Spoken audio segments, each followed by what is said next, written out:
Greyhound Urinary Tract Infection, Hydration, ByeBye UTI 7-Day Bootcamp Day 2. The end of your Greyhound's UTI misery could be as close as this, and it's absolutely free of charge. But a lot of Greyhounds are poor drinkers. Let's look at 3 ways to get your Greyhound to drink more, including how to get an extra pint, not that kind of pint, an extra pint of water into him every day. If you want years of better living with your Greyhound and to save big money too, apply your paw to that subscribe button and tap the bell.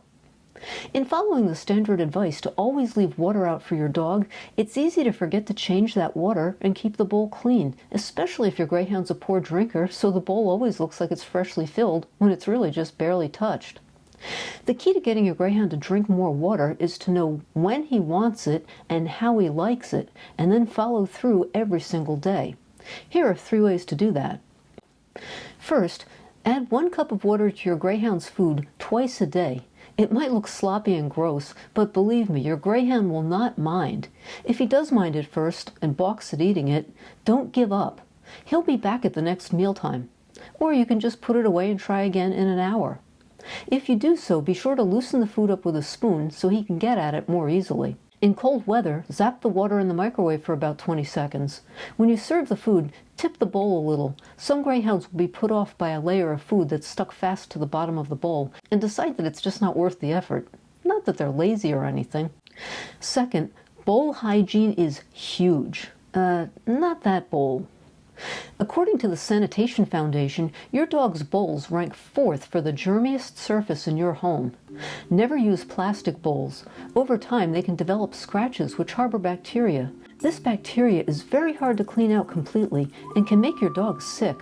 This includes bacteria that you can't see, as well as those that you can, such as biofilm, the clear slime you might feel in the bottom of your dog's water bowl. Biofilm contains a crazy amount of nasty germs that are suspected in a lot of illness in people as well as pets. It can also release toxins into the air which can make the whole family sick. At the very least, biofilm has a rotten smell. You might not catch it, but your dog can, and it can make him pretty uninterested in drinking from that bowl. Then there's this gross pink stuff, Serratia marcescens, which can cause infection as well as pneumonia in your dog. Your dog's bowl can also breed mold, yeast, salmonella, and E. coli, which, as you know now, is the most common culprit in UTIs. Change your dog's water frequently, at least every couple of hours. Be sure the bowl is clean. Every time you change your dog's water, be sure to give the bowl a good rinse. Every night, wash all dog bowls thoroughly. My first choice for this job is to put it through the dishwasher using the sanitize setting. No dishwasher?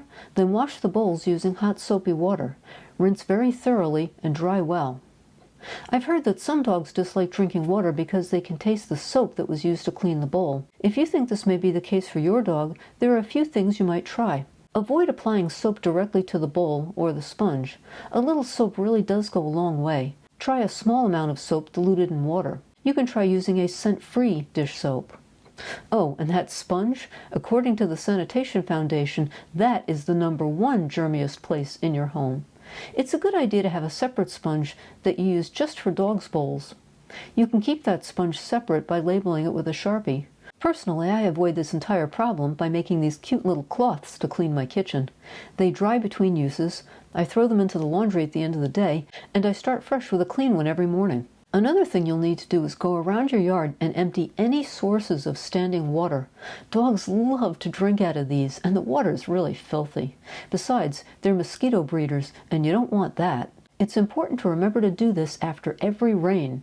If you water your lawn or use sprinklers, always check after your watering is done for standing water which may have collected. It can really sneak up on you. Oh, and you want to keep the lid closed on the porcelain font. Third, use ice.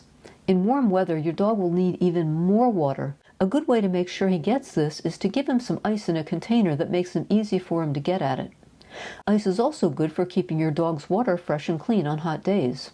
Here's how you can make your dog a little electrolyte ice treat. Please don't give your dog human electrolyte drinks like Gatorade. According to an article from cuteness.com, electrolyte recipes for dogs contain higher sugar to sodium ratios than electrolyte solutions for people, as dogs don't lose sodium as quickly as we do. Country vet Catherine Walker recommends a solution of 1 quart water, 1 tablespoon of sugar, and 1 teaspoon of salt.